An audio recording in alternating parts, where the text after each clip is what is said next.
from the Paddock Mall Studios, this is WOCA, Ocala, Gainesville, The Villages, 1370 AM, 96.3 FM, The Source.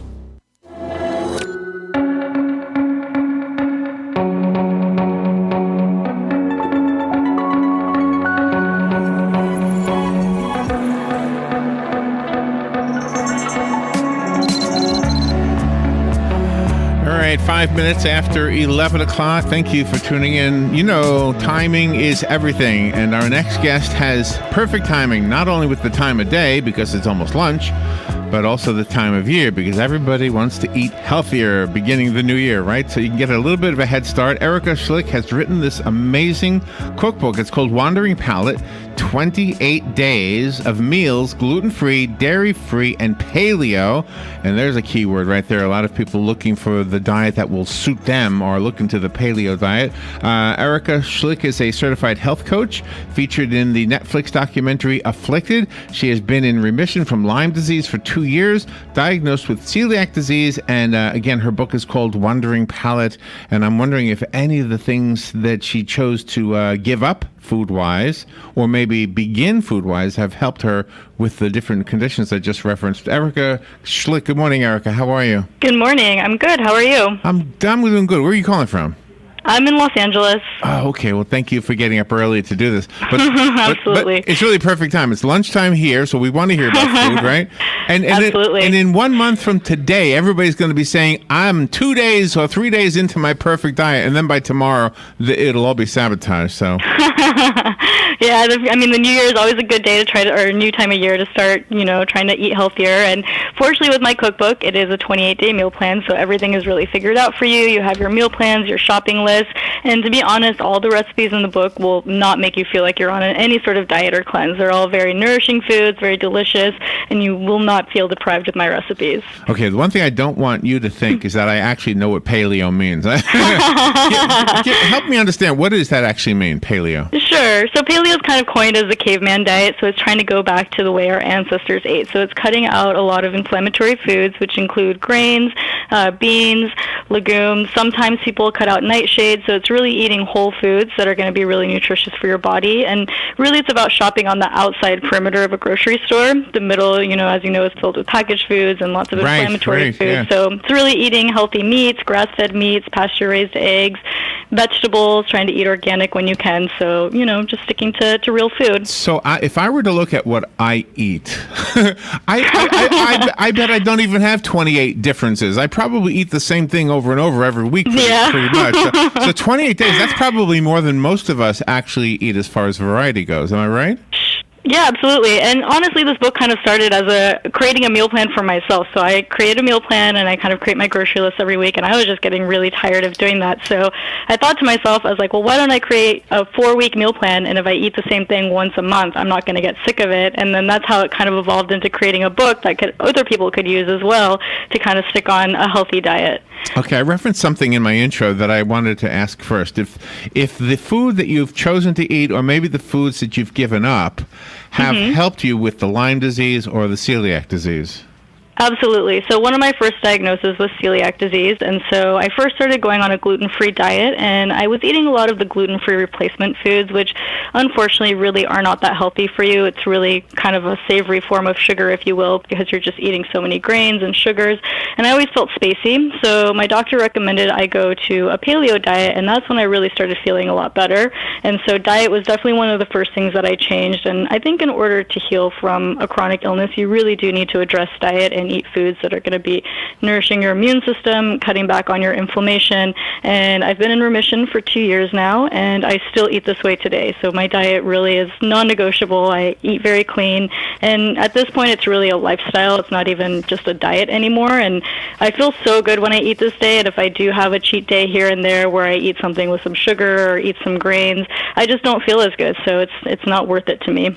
So the one thing that I guess most people are going to make their mind up about dieting is about weight. Did this? And I don't mean to be too personal, but did you notice any change in your weight, or did you not have that issue? So initially I didn't have that issue.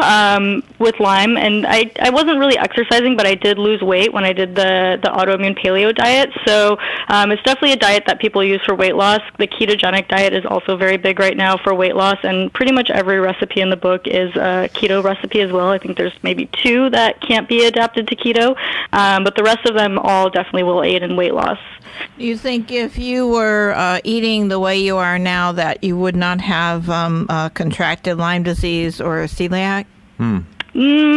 Honestly, the Lyme thing is very complicated, and it's really about kind of being the perfect storm. I thought I was eating healthy before I got Lyme, but I really wasn't when I kind of go back and really see what I was eating on a daily basis. But there are a lot of things that contributed to that. I also lived in an apartment that had a mold issue, and that really started to suppress my immune system. I used to get chronic sinus infections, and I took a lot of antibiotics, and I think that really set my immune system up for kind of being the perfect storm. Right. And then when I got Lyme disease, that's kind of what just, took my whole system down. And I personally believe that Lyme goes after kind of your weakest areas. And so I do have the genes for celiac disease, and I think I was always gluten intolerant. But then when I got the Lyme, it kind of went after that and was like, oh, here's a weak part of your body. I'm going to go ahead and trigger this on, and it just kind of set off a whole slew of issues after that. All right. So the one food that I know is real popular in your state, and it's probably real popular in Florida, but I just haven't warmed up to it yet. It's the avocado, and that's and it looks really good on the cover. And you're not supposed to talk. The rules are for us. You don't talk about the cover. That's not important. But in this case, the cover is important because there's a really delicious looking. I don't know what you call that, but it's delicious on the cover. What is that? It's an avocado bacon burger. And instead of the bun, we're using an avocado half as the top and bottom. Okay. So it's definitely a knife and fork burger. I don't think there's any way to pick that one up. But it's really good because it's cutting out any breads, any grains, and you're getting a lot of healthy fats with the burger. Really? One of the nice things about your book is that you have it in sections. And I love that you put steamed asparagus in there because I love making that. My mother loves making that. It just tastes so good. I like that one, too. That's one I like, yeah. Yeah, it's such a simple side. I mean, really, when you're using high-quality ingredients, you don't need a lot of sauces and seasonings to kind of cover up your food. Really, the flavor of the quality food comes through, and you can eat very simple and very clean. Yeah, that's probably true for the typical American diet is we buy something, and then we cover it with salt or ketchup or what's that stuff? All sorts of sauces. Yeah. Soy sauce or whatever, right? Absolutely. Okay, so let's see. I'm looking through the book, so this makes it easy for me. Avocados are featured a lot, though. That's maybe something I got to start eating. What can you help me out with the word keto? What does that actually mean? A keto? Sure. So it's a ketogenic diet. So the idea is that you're training your body or switching your body to run on fat as a fuel source instead of glucose, and so you're running on ketones, and that's something that if you are switching to a ketogenic diet, you can measure your ketones to see if you actually are in ketosis. But the idea is that you've completely taken sugar out of your diet and you're feeding your body with lots of healthy fat. So the paleo diet is a moderately high-fat diet. It's a little higher in protein. A ketogenic diet is lower in protein but higher in healthy fat. So that includes butter, coconut oil, lots of avocados. It might be a tricky one for you. Okay. But, getting salmon, anything that is high in healthy fat. And so you're teaching your body to run on that instead. And that's one of the great things about your book is that you've given different ways to make salmon and not just one, so your meals aren't boring. Exactly. Yeah, there's a lot of different options and lots of ways to get healthy fats in your diet with my recipes.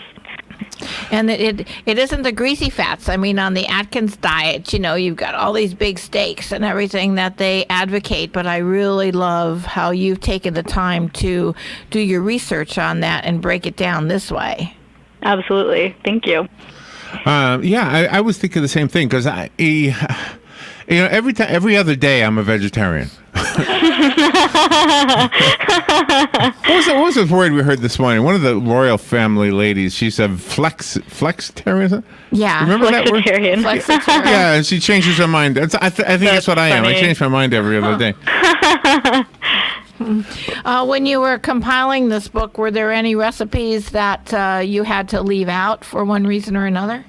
Not really. Honestly, the book is really kind of a compilation of my favorite recipes. And before I got sick, I used to travel a lot. And when I would travel, I was able to eat anything I wanted. And once I got diagnosed with celiac disease and Lyme, it was a lot harder to eat and, kind of travel and have these flavors. So the book really is kind of a compilation of my favorite recipes around the world that I've created into a healthy version. So pretty much it's all my favorite recipes essentially in the book, and I didn't really have to leave too much out.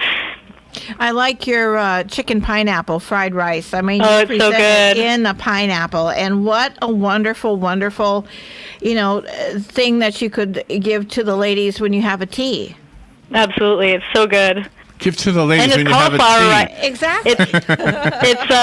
It's cauliflower rice instead of regular rice too, so you're getting a lot of veggies in with it. Yeah, and that's something that I've just learned about. I never realized there was a cauliflower rice. It's really good. Yeah, we saw that in the store the other day. I had never known about it before either. So what is not on the diet? What is not in the book at all? I'm guessing bread, right? You don't have any bread? Definitely. Well, actually, I have a blueberry lemon loaf that's in the bread, and it's a grain-free, dairy-free, sugar-free, and gluten-free loaf of bread. So that can either be kind of a dessert bread, or you can have it for breakfast. It's not very sweet, and it has a coconut glaze on it. So that's one bread. So there are alternatives to baking with almond flour, cassava flour that are gluten-free and grain-free flours. Excuse me. But one of the things that's probably not in my book is a lot of nightshades.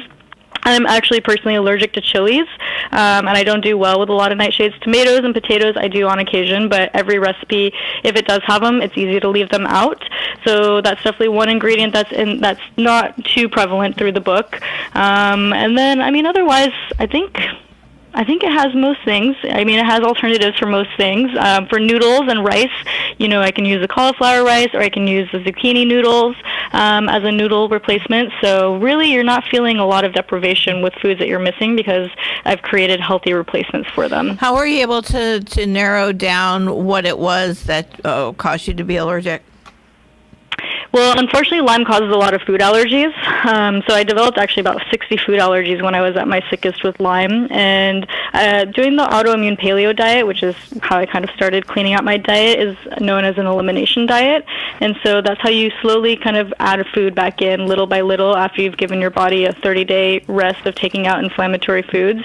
And that's how you can really see how your body reacts to specific foods and know if you're allergic to them. And I also worked with my doctor to do allergy testing. And did some immunotherapy with allergy drops to try to fix it, but that really didn't work. So it wasn't until I did stem cell therapy, which is what got me into remission from Lyme, that my allergies started to go away. And now I have about 6 food allergies, and that's it, which is, oh, wow. I can live with that. Do you know anybody who's used the same diet that you write about who has had other things clear up? Absolutely. So it's common to have, digestive issues clear up, brain fog issues. My boyfriend, actually, to be supportive, went gluten-free with me, and then he did paleo with me, and he noticed, he doesn't have any health issues. He's healthy, fortunately. And he noticed just, everyday symptoms that he was feeling started to clear up. His brain felt more clear. He felt more energized. Huh. He didn't really need to lose weight, but he lost a little bit of weight, too, and he just felt way better all around. So, even people that, I don't think you should have to wait until you're sick to eat this way. I think this is something that you can do to nourish your body, to take care of your body, and be the healthiest that you can be. So when it says 28 days of meals, does that mean 3 meals a day times 28? Is that what? So it has lunch and dinner meal planned out, and then the book has about 12 breakfast recipes. So 10 of them are meant for a weekday, and then 2 of them are meant for more kind of a weekend brunch style breakfast. Oh, okay. And I feel like breakfast is very individual. Some people eat breakfast, some people don't. Right. Some people just want coffee. Some people do intermittent fasting. So I leave that kind of open to you. I'm a creature of habit. I drink a bulletproof coffee and eat an egg every morning. So Oh, wow. weekends I might switch it up a little bit, but that's just kind of my weekday routine. So for me, that's what I do for breakfast. But I give you some different options and different breakfast recipes in there that you can use. How did you get featured in Afflicted? So they actually found me. So they reached out to me. So one of the people that's featured on the show was looking for someone to help guide her with Lyme disease and mold illness as well. And they found me via my coaching website and reached out. And then they asked if I wanted to be on the show, and I said yes, of course. So that's how that whole thing kind of happened. But it was really fun. It was really great to be featured on it, to have that experience, be able to try to help someone. The show is a little controversial. A lot of the people on the show feel that their story wasn't really portrayed accurately. Oh, really? Yeah, unfortunately, that's the thing with chronic illness is sometimes, things just don't come across clearly. So, but I think it is good to bring any sort of awareness that can be brought to these sort of conditions and illness, because it is a big epidemic in our society. And the more that people can become aware of these things and that people are, suffering and chronically ill, I think the more awareness, the better. So I'm just going to piggyback on the expression "everything in moderation." Are the portion sizes also an important part of the diet? Not too much. The idea with the paleo diet is you're not really counting calories or, moderating your portions. It's more about eating until you're full. And since you are eating a lot of healthy fats and really good proteins, you'll fill up fairly quickly, that you won't ever really eat in excess. So really it's just about eating and listening to your body, and, depending on your activity level, you may or may not eat more. Like I notice on days that I exercise that I definitely crave a little bit more protein. So it's just about being in tune with your body and eating what you feel is right for you. I like that you have a shaved Brussels sprout salad, because I'm not so a fan of Brussels sprouts, so I think I'm going to try this. Honestly, that salad, that's for people that do not like Brussels sprouts. They even like that salad. Oh, and really? It has some avocado in it, so it might be a good segue into some avocado, too. And you don't leave the people that eat beef out. You have a lot of creative recipes with beef and with pork. Yep, I'm a big beef eater. I actually feel the best when I eat beef. And it's funny, I was actually vegetarian for almost 10 years, and I started eating beef again, and I feel so good when I eat it. So I think my body was really happy when I started eating it again. Are there dairy products on this? I'm looking through here. I don't see. Some things look like dairy, but are they? Not really. So I do use grass-fed butter, so that's really the only butter or the only dairy that's used in the book. There are some options where you can either use grass-fed cream or coconut milk, but every recipe can be made without dairy. So if you are avoiding dairy, you can use ghee, which some people that avoid dairy do use, or you can use coconut oil as the fats for everything, or you have the option to use cream. I think there's maybe 2 recipes that use either cream or coconut milk, so you have an option. I want to ask you who Falcor is. Who's Falcor? He is my angel. He is my French bulldog, and so there is a whole chapter dedicated to my 2 dogs. So there's 2 dog food recipes, because your dog should eat healthy too, and so they're both in there, Falcor and Pixel. But Falcor, I mean, if he was a human, I see the other one. Yeah. He would be a chef for sure. So he has been in my kitchen with me like 24/7. He's always there, being supportive, seeing what I'm doing. I call him my sous chef. How do athletes know how to eat when they get your book? Because they burn off a lot more calories every day than the normal person does. Yeah, I mean, it really depends. They can either up their fat intake, they can up their protein intake. Again, it's really about kind of listening to your body. Like I mentioned, when I work out, if I work out really hard, I definitely feel like I need more protein. So, eating a larger portion of that is always helpful for me. So it's really about, just listening to your body and seeing what works for you. Do you allow yourself to go out to different restaurants to eat also?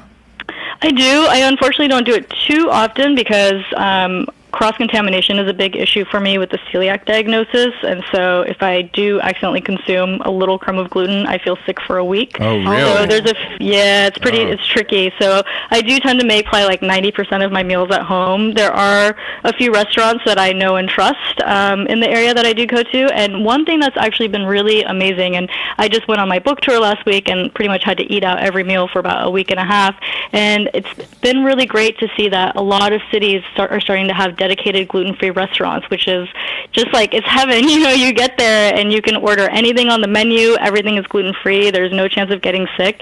So there's definitely a big movement of people starting to be healthier, starting to cut out gluten, and more gluten-free options available. And even in the 6 years that I've been gluten-free, it's a lot easier to eat out now than it was 6 years ago, because 6 years ago, you would tell them, oh, I'm celiac, I'm gluten-free, and I would get glutened all the time. I just wouldn't even go out to eat very often. And now it's definitely a lot easier, but, there's always a risk. Yeah, I think you're right. I have some calls coming in. I was wondering before I say hello, are you okay with taking calls?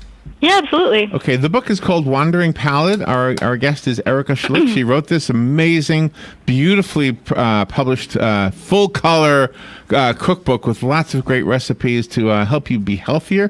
The subtitle is 28 Days of Meals, Gluten-Free, Dairy-Free, right there on the cover. Okay, and paleo. Yeah, so I asked a dumb question if I had looked at the cover. No worries. All right, good morning. You're on the air with Erika. Thank you for calling. Yes, good morning. I just love what you've been talking about. I'm from Wisconsin. I like the dairy products and of course, the meat and everything up there. And your diet makes a lot of sense. And I think, in a way, I've been kind of like I've been on your diet for many years without really realizing it. But I would like you to tell me one thing, though, before I say goodbye, is it okay for me to have a couple of glasses of red wine and maybe a beer once in a while? Yeah, that's something that's very individual. On the paleo diet, they say to take alcohol out for a little bit, maybe about 30 days, and then add it back in, and you can start to see what works with your body or not. Red wine tends to be something that's a little better for your body. Beer, it can be inflammatory because it does have gluten, does have grains. So I would say stick to wine, or the other thing that paleo people tend to like are clear liquors, so like tequila, vodka, gin, and you can do it with soda, some fresh herbs, and some lime, and that tends to be a more paleo-approved alcohol as well. Oh, boy, I'm really getting to like you a lot. Thank you. Happy holidays. Hey, he mentioned dairy, and I wanted to ask you something real quick. Is it okay to assume that dairy might be okay for some people if you don't have any bad side effects from it? I guess dairy would be okay then, wouldn't it? Absolutely. So that's another food. It's always what I always recommend is taking something out 30 days and reintroducing it and seeing how you do. I include some dairy in my diet. I mean, I definitely do grass-fed butter, and I do like a grass-fed cheese or raw cheese here and there. I've taken dairy out 3 times and tried reintroducing it, and I've never had an issue with it. So my thought is there's a lot of foods that I do take out that I do have issues with. What am I going to deprive myself from this food that I'm not having an issue with? And so I think a lot of it is, genetics, your background, your history, just making sure that it works with your body. So if you tolerate it, I say enjoy it. And how about people that are diabetic? So this is a great diet for people that are diabetic because you are cutting out a lot of grains, which really are just savory sugars.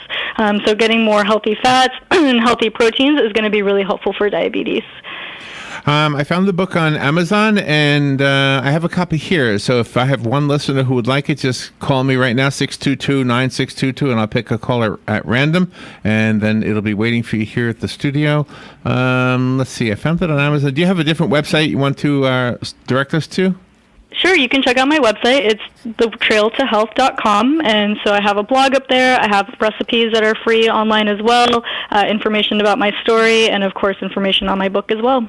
And what do you say about fresh fruit? Because sometimes we're told that they have so much natural sugar in it, it's not good for you. Yeah, fresh fruit is one of those kind of iffy ones as well. I personally don't do a lot of fresh fruit. I stick to more vegetables and proteins. If you are going to do fruit, I recommend eating it later in your day, kind of as a dessert, and maybe sticking more to berries because they are lower in sugar. And I mean, blueberries are great for your brain too. So I like to use it more as a dessert at the end of the day. And usually the beginning part of my day for breakfast and lunch, I definitely don't do anything with any sugars. I try to just do fats and proteins, and that keeps me from having that, dreaded afternoon crash and kind of like the sugar spikes, even with the natural sugars. So I like to keep my energy as optimal till the end, and then before bed, I don't care. You got a good narrative in there too. Yeah, it's not just recipes. Right, definitely. right. No, I try to give a lot of information with the book as well. So the intro, I mentioned that you had good timing because it's almost lunch, so you definitely got me hungry, and it's good timing because in 1 month from right now, people will be on their 3rd day of their New Year's eating regiment resolution, and they're going to say, "I'm sorry, I can't do this." So set yourself up to succeed, not to fail. This book, I think, will help you in many, many ways. Absolutely. Are these recipes good for women who are pregnant also? Absolutely. Yep. These are very nourishing, healthy foods. Having a lot of healthy fats is great for the development of your babies. So this is definitely food that you can eat anytime. Erika, thank you so much for getting up early to talk to us about your book, and good luck with the book. Thank you so much. Again, it's called Wandering Palate. Erika Schlick. Thank you, Erika. We'll Thank you. take a little break. We'll be right back.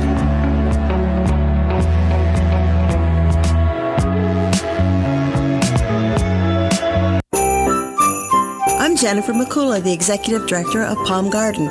During this holiday season, I will be ensuring every department provides the very best of care. And I'm Jan, and I will be fluffing pillows for every new guest coming in to stay with us over the holidays. I'm Crystal, and I'll